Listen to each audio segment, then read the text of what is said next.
ফেরার পর জেলের গার্ডরা ক্রেভেন আর দেরি না করে বিমানে উঠে পড়ে আর সেখান থেকে চলে তার ছেলেদেরকে নিয়ে আফ্রিকায় চলে এসেছে। আর আফ্রিকায় তখন ক্যালিপসো নামের একটা মেয়ে তার বাবা মায়ের সাথে বেড়াতে এসেছে। সে তার নানি বাড়িতে ঘুরতে এসেছে। ক্যালিপসোর নানি আসলে একজন তান্ত্রিক। সে ট্যারো কার্ড রিডিং এর মাধ্যমে ভবিষ্যৎ বলতে পারত।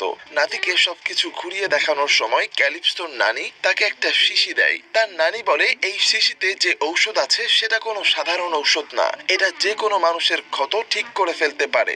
এমনকি কোনো মৃতপ্রায় মানুষকেও এই মেডিসিন আবার পুনরায় জীবিত করে তুলতে পারে। আসলে এটা কয়েকটা বিশেষ ঔষধের গাছের মিশ্রণে তৈরি করা। আর কয়েকশো বছর ধরে ক্যালিপসোর নানি এবং তার বংশের লোকেরা এটা সংরক্ষণ করে রেখেছে। অন্যদিকে তখন ক্রেভেনের বাবা তার দুই ছেলেকে নিয়ে একটা সিংহের শিকার করার জন্য বের হয়। নিকোল তার ছেলেদেরকে বলে, আজকে আমরা যে সিংহটা শিকার করব সেটা কোনো সাধারণ সিংহ না। এই সিংহটার নাম জার। আর আজ পর্যন্ত কোনো শিকারী তাকে ছুঁতেও পারেনি। জার তার জীবনে এই পর্যন্ত 2000-এরও বেশি মানুষকে মেরে ফেলেছে। নিকোল বলে, যে করেই হোক আমরা জারের শিকার না করে এখান থেকে যাব না। যখন নিকোল আর বাকিরা সিংহটাকে খোঁজার জন্য বের হয় তখন সেখানে অ্যালেক্সি নামের একজন লোক আসে নিকোলের সাথে দেখা করতে। অ্যালেক্সি নিকোলকে বলে, আর আপনার মতো একজন সাহসী বিজনেস পার্টনার আমি অনেক দিন ধরেই খুঁজছিলাম। কিন্তু নিকোল অ্যালেক্সির কথাগুলো শোনার পর তাকে বলে, তোমাকে দেখে মনে হচ্ছে তুমি অনেক দুর্বল প্রকৃতির মানুষ, আর আমি কোনো দুর্বল মানুষের সাথে কোনো ডিল করি না, তাই তুমি এবার আসতে পারো। নিকোলের কথাগুলো শুনে অ্যালেক্সির অনেক খারাপ লাগে। এদিকে জারকে খুঁজতে খুঁজতে ক্রেভেন আর দিমিত্রি তাদের মূল দলের থেকে অনেকটাই দূরে চলে আসে। আর তখনই তাদের সামনে সেই হিংস্র সিংহ জার এসে দাঁড়ায়। ক্রেভেন সাথে সাথেই তার ছোট ভাইকে তার পেছনে থাকতে বলে, আর সেই বন্দুক তাক করে জারের চোখের দিকে তাকিয়েছিল। কিন্তু ক্রেভেন ছোটবেলা থেকেই বন্য প্রাণীদের প্রতি অনেক দুর্বল, আর তাই বিনা কারণে কোনো প্রাণীকে সে হত্যা করতে চায় না।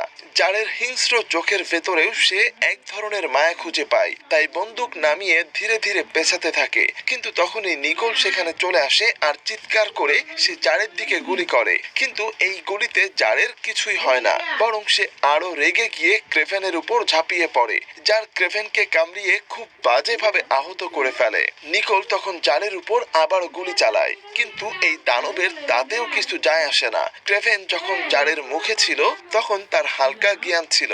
সে বুঝতে পারছিল তাকে ঘাসের মধ্য দিয়ে জার টেনে নিয়ে যাচ্ছে। ঠিক তখনই সেদিক থেকে ক্যালিপসো তার বাবা মায়ের সাথে গাড়িতে করে যাচ্ছিল। আর তার নানির দেওয়া টেরা কার্ডগুলো দেখে তার হঠাৎ মনে হয় তাদের আশেপাশে কিছু একটা ঘটে গেছে। তাই সে গাড়ি থেকে নেমে কিছু দূর আসতেই দেখতে পায় জার তখন ক্রেভেনকে মুখে নিয়ে দাঁড়িয়ে আছে। ক্যালিপসোকে দেখে জার ক্রেভেনকে নিচে রেখে সেখান থেকে চলে যায়। কিন্তু তখনই জারের মুখ থেকে এক ফোঁটা রক্ত ক্রেভেনের শরীরের ক্ষত স্থানে পড়ে। ক্যালিপসো দ্রুত ক্রেভেনের কাছে আসে, কিন্তু তার অবস্থা তখন খুবই খারাপ ছিল।